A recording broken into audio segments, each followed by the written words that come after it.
आज के इस वीडियो में मैं बात करने वाला हूं सनातन धर्म, वैदिक धर्म और हिंदू धर्म के बारे में। आज तक आप लोगों ने सुना होगा कि सनातन धर्म को ही वैदिक धर्म और हिंदू धर्म के नाम से जाना जाता है, लेकिन मैं अपनी पूरी रिसर्च के साथ ये कह सकता हूं कि सनातन धर्म अलग है, वैदिक धर्म अलग है और हिंदू धर्म उससे भी अलग है।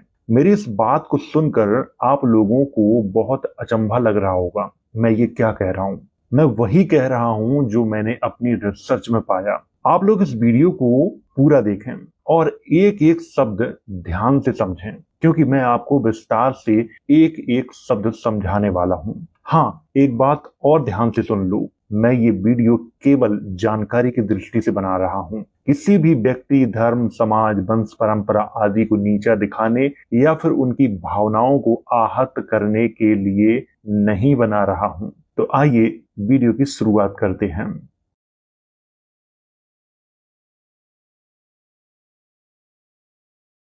सबसे पहले बात करते हैं वैदिक धर्म के बारे में कि वैदिक धर्म है क्या। उससे पहले बात करते हैं वेद शब्द पर। वेद शब्द मूलतः अवेस्तन भाषा का है, जो एक ईरानी भाषा थी। पारसी धर्म में अवेस्तन भाषा को बहुत ही महत्व दिया जाता है। सबसे पवित्र भाषा के रूप में उसे देखा जाता है। आपको यहाँ पे इस बात को बहुत अच्छे से समझना है कि जो वेद शब्द है ये कौन सी भाषा का है? अवेस्तन भाषा का है। और ये बात मैं अपनी पूरी रिसर्च के साथ बोल रहा हूँ। और अवेस्तन भाषा संस्कृत भाषा से पुरानी है और इसकी चर्चा जैन अवेस्ता में भी की गई है। हमारे देश में वेद शब्द को संस्कृत के विद से उदित हुआ मानते हैं, जिसका अर्थ जानना होता है। किसी भी तथ्य को पूर्ण रूप से जानना ही ज्ञान है। इसीलिए विद्वानों ने वेद शब्द का अर्थ ज्ञान ही माना है। अवेस्तन भाषा में वेद शब्द का अर्थ ज्ञान ही होता है। हमारे देश में वेद शब्द को भारतीय भाषा का शब्द माना जाता है, परंतु यह पूरी तरह से सच नहीं है। वैदिक धर्म में वेदों यानी ऋग्वेद, सामवेद, यजुर्वेद और अथर्ववेद को प्रमुख ग्रंथ माना गया है। चारों वेदों में सबसे प्राचीन ऋग्वेद को माना जाता है। ऋग्वेद में 10 मंडल हैं, जिसके प्रथम मंडल में 191 सूक्त हैं, दूसरे मंडल में 43 सूक्त हैं, तीसरे मंडल में 62 सूक्त हैं, चौथे मंडल में 58 सूक्त हैं, पांचवें मंडल में 87 सूक्त हैं, छठवें मंडल में 75 सूक्त हैं, सातवें मंडल में 104 सूक्त हैं, आठवें मंडल में 92 सूक्त हैं, नौवें मंडल में 114 सूक्त हैं और 10वें मंडल में 191 सूक्त हैं। यहाँ पर आपको ध्यान रखना है कि ऋग्वेद में 10 मंडल हैं और प्रत्येक मंडल में सूक्तों की संख्या अलग अलग है। सूक्तों के बाद श्लोकों की संख्या है। इसको आपको विशेष रूप से ध्यान रखना है। एक बात मैं आपको यहाँ पे और बता देता हूँ जो कि बहुत ही महत्वपूर्ण है। आजकल हमारे देश में एक नई परंपरा चालू हो गई है। उस परंपरा के तहत क्या किया जा रहा है कि जो प्राचीन ग्रंथ हैं उनको दोबारा से छापा जा रहा है और जो विवादित चीजें हैं उनको हटाया जा रहा है। अब इससे क्या हो रहा है कि कहीं कहीं पर श्लोकों की संख्या कम हो रही है, सूक्तों की संख्या कम हो रही है। इस चीज को आपको ध्यान रखना है बहुत अच्छे से। ऋग्वेद भारत में एक प्रकार के प्रचलित नहीं है, कई प्रकार के प्रचलित हैं। इसको आपको विशेष तौर पे ध्यान रखना है। ऋग्वेद में मूल रूप से अग्नि, इंद्र, सूर्य, वायु, वरुण आदि देवताओं की स्तुति की गई है। यहाँ पर देवताओं के नामों पर आप ध्यान से गौर करें। अग्नि, इंद्र, सूर्य, वायु और वरुण, इनकी स्तुति किसमें की गई है? ऋग्वेद में की गई है। आश्चर्य की बात तो यह है कि पारसी धर्म के पवित्र ग्रंथ जैन अवेस्ता में भी अग्नि, इंद्र, सूर्य, वायु आदि की स्तुति की गई है, जो बिल्कुल ऋग्वेद से मेल खाती है। एक बात मैं आपको और बता देता हूं कि जैन अवेस्ता में इंद्र की जगह है वर्षा का देवता लिखा हुआ है, सीधा नाम इंद्र नहीं लिखा हुआ है। ये बात मैं आपको बता रहा हूं, लेकिन बात एक ही है, चाहे वर्षा का देवता कह लो या इंद्र कह लो। इस बात को आपको ध्यान रखना है। ऋग्वेद के 10वें मंडल के सूक्त 90 में यज्ञ की चर्चा की गई है और यज्ञ की चर्चा ही जैन अवेस्ता में की गई है, जो बिल्कुल ऋग्वेद के समान है। ऋग्वेद में भी यज्ञ की चर्चा की गई है और पारसी धर्म के पवित्र ग्रंथ ज़ैंद अवेस्ता में भी यज्ञ की चर्चा की गई है। वेदों को अपौरुषेय कहा गया है, जिसका अर्थ होता है ईश्वर का बनाया हुआ, यानी कि वेद किसी इंसान के बनाए हुए नहीं हैं, बल्कि ईश्वर के बनाए हुए हैं। परंतु ऋग्वेद के प्रत्येक मंडल की रचना अलग अलग ऋषियों ने की है। यहाँ पर ध्यान से समझने वाली बात है, एक तरफ तो वेदों को अपौरुषेय कहा गया है और दूसरी तरफ कहा जा रहा है कि ऋग्वेद के प्रत्येक मंडल की जो रचना है वो अलग अलग ऋषियों ने की है। यहीं पर विवाद शुरू हो जाता है। अब मैं आपको बताता हूं कि कौन से मंडल की रचना कौन से ऋषि ने की है। मधुच्छंदा प्रथम मंडल, गृत्समद द्वितीय मंडल, विश्वामित्र ऋग्वेद का तीसरा मंडल, वामदेव चौथा मंडल, अत्रि पांचवा मंडल, भारद्वाज छठा मंडल, वशिष्ठ ऋग्वेद का सातवां मंडल, जिनका नाम पारसियों के धर्म ग्रंथ ज़ैंद अवेस्ता में वहिष्ठम लिखा हुआ है। किसका नाम? वशिष्ठ ऋषि का नाम। आपको ये चीज ध्यान रखनी है कि वशिष्ठ ऋषि का नाम ज़ैंद अवेस्ता में भी मिलता है। कण्व और अंगीरा आठवां मंडल, जिसमें हस्तलिखित रचनाओं का समूह है। कौन से मंडल में? आठवें मंडल में। और हस्तलिखित रचनाओं को क्या कहा जाता है? खिल कहा जाता है। पवमान, अंगीरा, कश्यप नौवां मंडल, जिसमें देवता सोम का उल्लेख है। 10वां मंडल, जिसमें वर्ण व्यवस्था की चर्चा की गई है और इस मंडल की रचना अनेक ऋषियों ने की है। यहाँ पर कई प्रश्न खड़े होते हैं। पहला प्रश्न तो यही खड़ा होता है कि अगर वेद अपौरुषेय हैं तो हर मंडल का रचयिता एक ऋषि है। अब यहाँ पे कुछ लोग ये कहेंगे रचयिता नहीं दृष्टा है। चलिए उस पर भी बात कर लेते हैं। अगर दृष्टा है तो जो आठवां मंडल है उसमें जो हस्तलिखित रचनाओं का समूह है, क्योंकि ईश्वर हाथ से तो लिखता नहीं है। अब ईश्वर का स्वरूप कैसा है आज तक किसी ने नहीं देखा कि वो आदमी के स्वरूप में है या जानवर के स्वरूप में है। और आठवें मंडल में स्पष्ट रूप से कहा गया है कि हस्तलिखित रचनाओं का समूह है, उन्हें खिल कहा जाता है। मैं यहाँ पर सीधी बात करूंगा, मैं किसी भी धर्म के किसी भी ग्रंथों को ईश्वर या किसी और के द्वारा रचित नहीं मानता हूँ। सारे ग्रंथों की रचना मनुष्यों ने की है। ये कहा है कि इनकी रचना ईश्वर ने की है ताकि लोग उनकी बात को आसानी से मान सकें। आओ अब आगे बात करते हैं।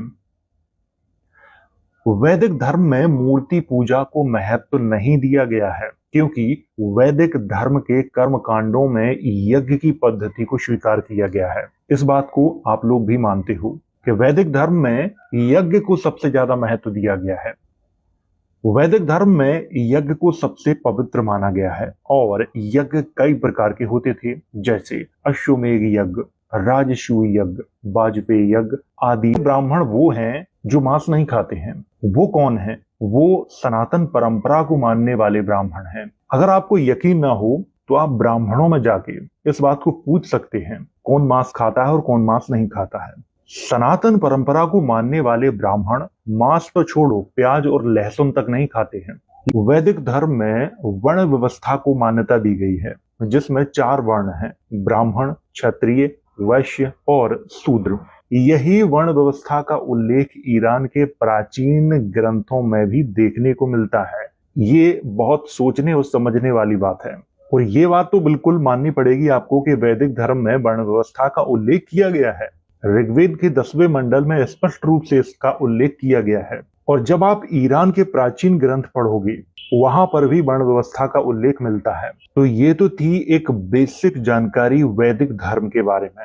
ज्यादा गहराई से मैंने नहीं बताया है, मैंने वैदिक धर्म के बारे में आपको उतना ही बताया है ताकि आपको ये समझ में आ जाए कि वैदिक धर्म है क्या। वैदिक धर्म में मूर्ति पूजा का उल्लेख नहीं किया गया है। ऋग्वेद में कहीं पर भी ये नहीं लिखा है कि इस देवता की मूर्ति को इस तरह से बनाइए, इसके हाथ इस तरह से होने चाहिए, इसके पैर इस तरह से होने चाहिए, इसके बाद इस मूर्ति को किसी मंदिर में स्थापित किया जाए, फिर उसकी पूजा की जाए। इस तरह का कहीं पर भी पूरे ऋग्वेद में उल्लेख नहीं किया गया है। एक बात मैं और बता देता हूं आपको, क्योंकि कुछ लोग कमेंट करके ज्ञान देंगे। ऋग्वेद के मंडल 10 सूक्त संख्या 103 और श्लोक 3 में एक जगह पर प्रतिमा शब्द का प्रयोग जरूर देखने को मिलता है। ये बात मैं आपको पहले ही बता रहा हूं, लेकिन वहां पर ये नहीं कहा गया है कि इनका मंदिर बनाइए, इनकी पूजा करिए, इनके हाथ ऐसे बनाइए, इनके पैर ऐसे बनाइए, शरीर ऐसा बनाइए। ऐसा कहीं पर भी कोई जिक्र नहीं किया गया है। जो चीज मुझे ऋग्वेद में देखने को मिली है वो मैं आपको पहले ही बता रहा हूं। अब बात करते हैं सनातन पर। ये सनातन क्या है? वैसे तो सनातन नाम का कोई धर्म नहीं है, परंतु कुछ लोग इसे सनातन धर्म, सनातन परंपरा, सनातन संस्कृति आदि का नाम देते हैं। सनातन धर्म नाम का उल्लेख ऋग्वेद में कहीं पर भी नहीं किया गया है। इस पॉइंट को आपको अच्छे से समझना है। ऋग्वेद में सनातन धर्म नाम का उल्लेख नहीं किया गया है, लेकिन आजकल जो नई किताबें छप रही हैं उनमें सनातन नाम का उल्लेख किया जा रहा है और हिंदू धर्म नाम का भी उल्लेख किया जा रहा है। मैं नई किताबों पर बात नहीं कर रहा हूं, मैं प्राचीन पर बात कर रहा हूं। इसको आपको यहाँ पे अच्छे से समझना है। अब एक अगला प्रश्न है कि अगर सनातन धर्म नाम का उल्लेख ऋग्वेद में किया गया होता तो सनातन धर्म का नाम परिवर्तित करके उसका हिंदू धर्म क्यों रखा? क्या सनातन नाम अच्छा नहीं था इसीलिए हिंदू रखा? इसके पीछे भी एक बहुत बड़ी कहानी है, आगे मैं उसकी चर्चा करूंगा। आज सनातन का पर्याय हिंदू धर्म माना जाता है, लेकिन बौद्ध, चारवाक, जैन और सिख को मानने वाले भी स्वयं को सनातन का हिस्सा मानते हैं, क्योंकि बुद्ध ने स्वयं कहा है एस धम्मो सनातनो।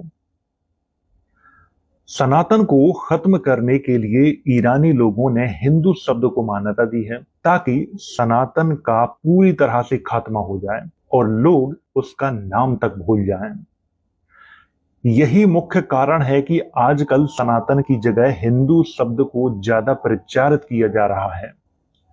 सनातन एक विशेषण है जो किसी की विशेषता बताता है। अब बात आती है कि सनातन विशेषता किसकी बताता है?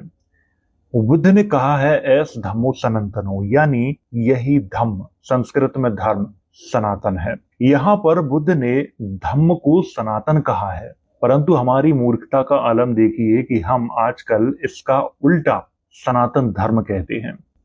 धम्म या धर्म सनातन है, परंतु सनातन धर्म नहीं है। यहां पर मैं आपको समझा देता हूं। आजकल हम क्या कहते हैं कि हम सनातन धर्म को मानते हैं। सनातन नाम का कोई धर्म है ही नहीं। धर्म सनातन है ये तो सही है, लेकिन सनातन धर्म ये बिल्कुल गलत है, या कहें बिल्कुल उल्टा है, क्योंकि सनातन एक विशेषण है जो कि विशेषता बता रहा है। किसकी विशेषता बता रहा है? धम्म की या धर्म की। अब यहाँ पे हिंदू धर्म इसको क्यों कहा जा रहा है इस बात को मैं बता देता हूं अभी, नहीं तो हो सकता है मैं आगे ध्यान भूल जाऊं। इसको हिंदू धर्म इसलिए कहा जा रहा है, तो इसमें तो जैन भी आ जाएंगे, बौद्ध भी आ जाएंगे, सिख भी आ जाएंगे। हिंदू नाम का भी कोई धर्म नहीं है, आगे इसकी मैं बात करूंगा। ऋग्वेद में इंद्र को भगवान का दर्जा दिया गया है। वही पुराणों में जैसे गरुड़ पुराण, विष्णु पुराण और पद्म पुराण में इंद्र को लुटेरा और भोगी कहा गया है। इतना मतभेद क्यों? अगर एक ही धर्म है तो देवताओं पे इतना मतभेद क्यों है? ये बात मैं जानना चाहता हूं, और ये बात मैंने कई शास्त्रों के ज्ञाताओं से पूछी, लेकिन यहाँ पर वो खामोश रहते हैं। कहते हैं धर्म पर प्रश्न चिन्ह खड़े नहीं किए जाते हैं। चलो मैं तो प्रश्न चिन्ह खड़ा नहीं करूंगा, लेकिन जो धर्म का विरोधी होगा वो तो खड़ा करेगा। उसको कैसे रोकोगे? जवाब तो देना पड़ेगा, क्योंकि देवता जब एक ही हैं तो इतना विवाद क्यों है उन पे? किसी में उनको लुटेरा, नीच, भोगी कहा जा रहा है, कहीं उन्हें भगवान कहा जा रहा है। रामायण के अहिल्या प्रसंग में अपहरणकर्ता के रूप में इंद्र को दिखाया गया है। ये तो आपने बिल्कुल सुना होगा, रामायण में पढ़ा भी होगा। यहां पर भी एक प्रश्न उठता है कि जब धर्म एक ही है तब देवताओं में इतना मतभेद क्यों है? क्योंकि ऋग्वेद में इंद्र को भगवान का दर्जा दिया गया है, और वही भगवान पुराणों में भोगी, नीच, लुटेरा सब बन जाता है। अब बात करते हैं हिंदू धर्म पर। हिंदू शब्द मूलतः ईरानी भाषा फारसी का शब्द है। इसको आपको ध्यान रखना है बहुत अच्छे से। फारसी भाषा में हिंदू शब्द का अर्थ काला चोर, डाकू, लुटेरा, गुलाम होता है, परंतु आजकल हमारे देश में हिंदू शब्द की परिभाषा ही बदल दी गई है। अधिकतर भारतीय लोगों को लगता है कि हिंदू शब्द संस्कृत भाषा का है। संस्कृत भाषा के किसी भी प्राचीन ग्रंथ में हिंदू शब्द का प्रयोग नहीं किया गया है, परंतु आजकल नए ग्रंथों में हिंदू शब्द का प्रयोग खुलेआम किया जा रहा है। सारे लोग जानते हैं कि हिंदू शब्द फारसी भाषा का है। अगर वो फारसी भाषा का है तो उसका जो अर्थ है हम फारसी में ही देखेंगे। फिर कौन है वो लोग जो बार बार हिंदू शब्द को प्रचारित करते हैं, ये बात आपको समझनी पड़ेगी। हिंदू शब्द का प्रचलन प्रारंभ में एक समूह के रूप में हुआ था, जिसमें भारत में उदित सभी धर्मों के लोग शामिल थे। भारतीय संविधान के अनुच्छेद 25 के अनुसार हिंदू कोई धर्म नहीं बल्कि एक समूह का नाम है, जिसमें बौद्ध धर्म, जैन धर्म और सिख धर्म के लोगों को भी शामिल किया गया है। इस पर वर्तमान प्रधानमंत्री श्री नरेंद्र मोदी ने भी अपने शब्दों में कहा है, मैं मानने को तैयार ही नहीं हूं कि हिंदू कोई धर्म है। आप इस वीडियो को स्वयं देख लीजिए। सुप्रीम कोर्ट के जजमेंट के हिसाब से हिंदू ये वे ऑफ लाइफ है, और उसमें न बुद्ध को इतराज है न सिख को इतराज है। इतना ही नहीं, आज भी केरल में हमारे ईसाई संप्रदाय ऐसे हैं जो इसी प्रकार से जीवन जीते हैं। So the reference to Hindus in the manifesto We have is nothing not, to, we don't is not, believe that. हम मानने को तैयार नहीं, हिंदू रिलीजन है, हम मानने को तैयार नहीं है। Hindu is a way of life. देख लिया, ये वीडियो मैंने कहां से लिया, उसकी लिंक मैं डिस्क्रिप्शन बॉक्स में दे रहा हूं। आप पूरा इंटरव्यू उनका देख लीजिए, 1 घंटे से भी ज्यादा का है। अब आपको कुछ समझ में आया? सुप्रीम कोर्ट के अनुसार भी हिंदू कोई धर्म नहीं है, लेकिन आजकल उसको हिंदू धर्म ही लिखा जा रहा है। ये भी आपको ध्यान रखना है। अब आपको समझ में आया कि जिसे हम वैदिक धर्म कहते हैं, उसमें सबसे ज्यादा यज्ञ को महत्व दिया गया है। वहां पे मूर्ति पूजा को महत्व नहीं दिया गया है। सनातन की अगर बात करें तो सनातन में मूर्ति पूजा को महत्व दिया गया है। वैसे सनातन नाम का कोई है नहीं धर्म। जैन धर्म और में ही सबसे ज्यादा मूर्तियां बनी हैं। प्राचीन समय में जितने भी राजा हुए सब ने मूर्तियां बनवाई हैं। अलग अलग देवी देवताओं की मूर्तियां हैं। अब उन्हीं मूर्तियों को कुछ लोगों ने ये नाम दे दिया, कुछ लोगों ने वो नाम दे दिया, कुछ ने वो दे दिया, उन्हीं की पूजा की जा रही है। बहुत सारी जगह पर धार्मिक उथल पुथल शुरू हो गया था, और जो ईरानी भारत में आए, गुजरात, मध्य प्रदेश और राजस्थान में आके बसे, उन्होंने अपनी सभ्यता और संस्कृति को भारतीय लोगों पर थोपना शुरू कर दिया था। यहां से पूरा खेल गड़बड़ाता है।